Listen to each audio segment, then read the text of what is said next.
የማይቀረው ሞት ዛሬ ደግሞ ተወዳጁን ድምጻዊ ሰሜ ባላገሩን ወይም ሰማኸኝ በለውን ዛሬ በሞት አጥተናል። አፈር ለሚበላው ለሚበሰብሰው ለዚህ ፈራሽ ገላ ቁምጣ መቻነሰው የሞቱ ምክንያት ምንድነው? በዛሬው ዕለት ህይወቱ እንዳለፈ የተገለጸው የባህል አምባሳደሩ ተወዳጁ አርቲስት ሰማኸኝ በለው ጋር በተያያዘ የሞቱ ምክንያት ምን እንደሆነ ለማጣራት ሙከራ አድርጌ ነበር። እንግዲህ ሰላም ጤና ይስጥልኝ ውድና የተከበራችሁ ቻናላችን ቤተሰቦች፣ ዛሬ እንደተለመደው ያው እናንተን ያዝናናሉ ያልኳቸውን ቪዲዮዎች ሰብሰብ አድርጌ ይዤላችሁ አልመጣሁም። ምክንያቱም በዛሬው ዕለት በጣም አስደንጋጭ ዜና ሰምተናል። በጥሩና በሚገራርም ሙዚቃዎቹ የምናውቀው ድምጻዊ ሰማኸኝ በለው ከዚህ ዓለም በሞት ተለይቷልና ከዛ ጋር በተገናኘ ብዙ አዳዲስ ነገሮች እየወጡ ይገኛሉ። እነሱን አብረን በቪዲዮ የምንመለከት ይሆናል። ከናንተ የሚጠበቀው እስከዚህ ቪዲዮ መጨረሻ አብራችሁ የሚቆዩትና እንዲሁም ለዚህ ወደ ቻናል አዲስ ሆናችሁ ይሄን ቻናል ሰብስክራይብ በማድረግ ቤተሰብ መሆን ብቻ ነው። ወደ ዛሬ ቪዲዮቻችን ሂድ። በዚህ ሰዓት እጅግ አሳዛኝ የተባለና የበርካቶችን ልብ የሰበረ እጅግ አሳዛኝ መረጃ ተሰምቷል። ድምጻዊ ሰማኸኝ በለው ከዚህ ዓለም በሞት መለየቱ ተገልጿል። በሀገራችን የባህል ሙዚቃ ዘርፍ ታዋቂነትን ያተረፈውና በብዙሃኑ ዘንድ ሰሜ ባላገሩ እየተባለ የሚጠራው ተወዳጁ ድምጻዊ ሰማኸኝ በለው ህልፈት መሰማቱ ተከትሎ እጅግ በርካታ ኢትዮጵያውያን በዚህ ሰዓት ሀዘናቸው እየገለጹ ይገኛሉ። ድምጻዊ ባደረበት የድንገተኛ ህመም ምክንያት በሕክምና ሲረዳ ቆይቶ ዛሬ ሰኔ 8 ቀን 2018 ዓ.ም ከዚህ ዓለም ህይወቱ ማለፉ የቅርብ ቤተሰቦቹ አረጋግጠዋል።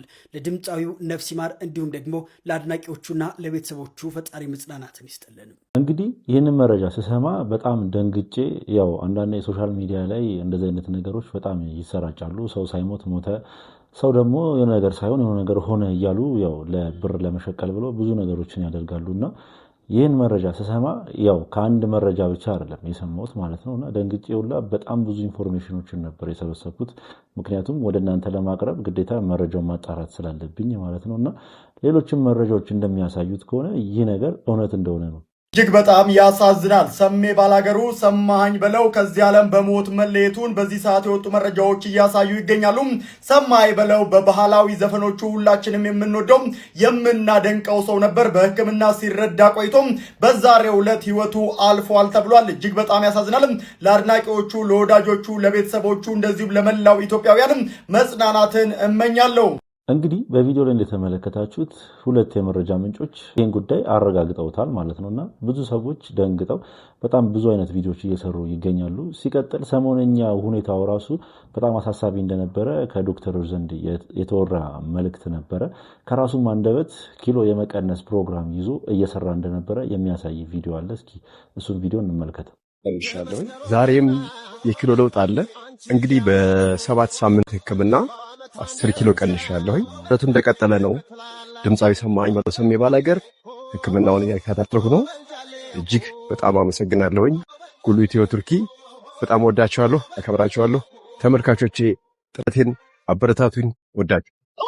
በ7 ሳምንት ህክምና እንግዲህ 10 ኪሎ ቀንሻለሁ ብሎ ተናግሮ ነበረ። በአንድ ህክምና ማስታወቂያ ላይ ያው በዛው ህክምና ሊታከም ሄዶ ማስታወቂያ ሰርቶላቸው ማለት ነውና ይህ ነገር ግን የጤና ነው ወይ በማለት አንድ ጋዜጠኛ ጠይቀው ነበረ። ምንም ህመም እንደሌለበት ማለት ነው። ከዚህ በፊት እስኪ ማነች ቢሆን አብረን እንመልከት። የጤና ነው ወይስ ክብደት ጨመረሃል? ትንሽ ዝም ብሎ መጨመር ነው? የጤና ነው? ብዙ ጊዜ ደግሞ እድሜም ከፍ ሲል ተያያዥ ብዙ የጤና ችግሮች ይዞ ይመጣል። ውፍረት ብዙ የሚመከር ነገር እንግዲህ ምንድነው የኔ ውፍረት ከቅርብ ጊዜ ወዲህ የመጣ ነው።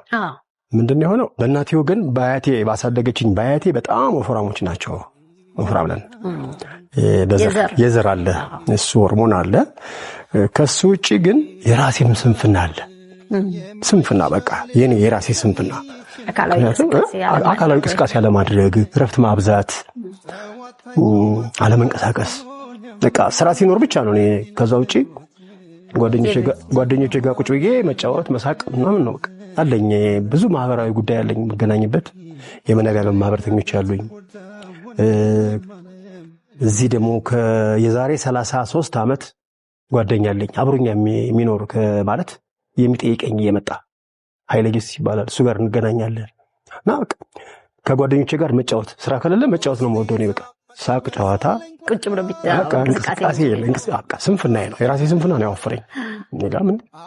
በጤና በኩል ግን እግዚአብሔር ይመስገን። የሚገርምሽ ይሄን ሰውነት ይዤ ምንም አንድ ነገር የለብኝም። ትልቁ ነገር እሱ ነገር የለም። ስለዚህ አሁን ስራ ጀምረሃል ማለት ነው። ይህ ነገር ብዙዎችን ያስጨነቀ ነገር ነበረ። ምክንያቱም የሰማኸኝ በለው ውፍረት ቀደም ሲል ወፍራም ነበረ፣ በጣም ውፍረቱ ጨምሮ ነበርና ይህ ነገር በጣም ብዙዎችን ያሳሰበ ነገር እንደነበረ ሁላችንም እናውቃለንና ያው ይህ ነገር አሳሳቢ ከመሆኑ የተነሳ እሱም ሐኪሞች ጋር በመሄድ ክትትል ጀምሮ በ7 ሳምንት ውስጥ 10 ኪሎ ቀንሶ ነበርና እሱም ጥሩ ዜና ሆኖ ነበር በአንድ ሰዓት ላይ። ግን በአሁን ላይ ይህንን ዜና መስማታችን ለኢትዮጵያ ሕዝብ በጣም ልብ ሰባሪ ዜና ነው ብዬ ነው የማስበው። ግፊት የለብኝ ምንም 6ቱም ጸረ በሽታዎች ነፃ ነኝ ከሁሉም። እግዚአብሔር ይመስገን። ልጅ ይነገራል እንዴ? አይነገርም። 3 አሉኝ። 3 ወንዶች አሉኝ። 3ቱም ስራ ይዘዋል። አንደኛው ኢንጂነር ነው፣ አንደኛው ደግሞ አርኪቴክቸር ነው፣ አንዱ ደግሞ የራሱን ቢዝነስ ይሰራል። ያግዙሃል? ኮርስ እኔ እጅ አልሰጥም እንጂ እነሱ ይሞክራሉ። ሙዚቃው ላይ ያሉ ይሉ ሌላ ሙያ ውስጥ ናቸው ሁሉም። እኔ ቦታ የለኝም፣ አልሰማም። መስሚያ ጥጥ ነው በዚህ ምክንያቱም ኢትዮጵያ ውስጥ መክሳት ብርቅ ነው። ብርቅ አይደለም አይደለ? መወፈር ነው ብርቃውን። ኢትዮጵያ ውስጥ ምንም ብትከሳ ወይ አሁን እንደዚህ ሆኜ ብከሳ ደግሞ ወይኔ አለቀ እኮ ይሄ ልጅ በስማ አንዱ ነው ያለ መሰለኝ። ግን ደስ ያለ ምንድነው ሰሜ መስሚያው ጥጥ ነው። በትዳር ምን ያህል ዓመት? በትዳር በጣም ብዙ ነው። ከ83 ጀምረ እንግዲህ ደስ ይላል በጣም። ኧረ ሂሳብ አስሉና ነገሩኝ። 83 እኮ እንደተወለድኩ 34 ዓመት ምሩ በጽኑ ፍቅር ከ3 ልጆች ጋር ይሄው እንግዲህ በኢትዮጵያ ሙዚቃ ላይ እንደነገሰ ሰሜ አንበሳው አለ።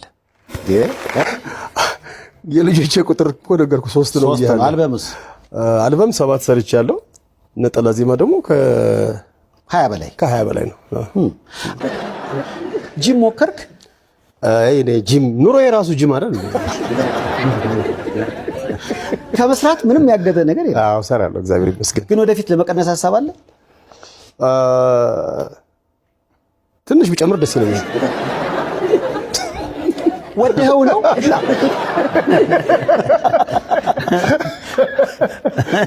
እኔ ግን ሳትፈልገው የመጣ እንጂ መሰለኝ ፈልገዋል። አይ በነገራችን ላይ ውፍረት ፈልገው አይመጣም። ግን ድንገት አንዳንዴ በቃ በአንድ ወቅት ደግሞ ሰይፉ ፋንታሁን ሾው ላይ ቀርቦ ይህንን ንግግር ተናግሮ ነበርና በአሁኑ ሰዓት ላይ እንደ አዲስ መነጋገሪያ ሆኖ ብዙ ሰዎች እየተቀባበሉት ይገኛሉ። አፈር ለሚበላው ለሚበሰብሰው ለዚህ ፈራሽ ገላ ቁምጣ መቻነሰው በሚለው ዘፈኑ የምናውቀው ስለ ሰማኸኝ በለው ብዙ ነገር እየተባለ ይገኛል። እጅግ በጣም የሚያሳዝንም ልበቀና ለሰዎች መልካምን የሚያስብም በሙዚቃዎቹ እንደዚሁም ደግሞ ባህልን በማስተዋወቅም አምባሳደር እስከመሆን የበቃ ሰማኸኝ በለው ታዲያ በድንገተኛ ህመም እንግዲህ ህይወቱ ማለፉን ተከትሎ ብዙዎች ሀዘናቸውን እየገለጹ ይገኛሉ። እኔም ታዲያ በድጋሚ ነፍስ ይማር ማለት ፈልጋለሁ። አፈር ለሚበላው ለሚበሰብሰው እኛም እርስ በርስም ባንባላ መልካም ነው የሚል መልእክትን በዚሁ ማስተላለፍ ፈልጋለሁ። እናንተስ ከሰማኸኝ በለው ዘፈን የትኛውን ታስታውሳላችሁ? አንድ ዘፈን አለው አፈር ለሚበላው የሚል ማለት ነውና አፈር ለሚበላው የሚል ስንኝ ያለው ከዘፈኖች ውስጥ ማለት ነው። እና በአሁኑ ሰዓት እንደ አዲስ መነጋገሪያ ሆኗል ማለት ይቻላል። እዚች ጋር ካመጣሁት ኮፒራይት ስለሚጠይቀኝ ነው ዩቲዩብ እንጂ ያሰማችሁ ነበርና አፈር ለሚበላው ምናምን የሚል ዘፈን አለው ማለት ነውና በአሁኑ ሰዓት እንደ አዲስ መነጋገሪያ መሆኑ ብዙ ሰዎችን ያነጋገረ ጉዳይ ሆኗል። የሚገርምሽ ይሄን ሰውነት ይዤ ምንም አንድ ነገር የለብኝም። ትልቁ ነገር እሱ ነገር የለም። ስለዚህ አሁን ስራ ጀምረሃል ማለት ነው። ይሄን ኮርስ አሁንማ በቃ አሁንማ 10 ኪሎ ቀንሻለሁ። አሁን 10 ኪሎ ቀንሻለሁ። ገና ይቀንሳል። የሴት ልጅ እድሜ ነው የማይጠይቀው፣ የወንድ ልጅ ክብደት አይጠየቅም። ኧረ ምንም ችግር የለም። ከስንት ላይ ነው 10 የተቀነሰው? ሳይነገርም። እሺ አሁን ያለው አላማ ስንት ለመድረስ ነው? እስቲ አላማዬ አሁን 85 ለመድረስ ነው። ከቁመት ከምን ጋር? ከቁመቴ ጋር 85 ለመድረስ ነው አላማዬ። ስለዚህ ደግሞ ሌላውን ደምሩት አመጣዋለሁ።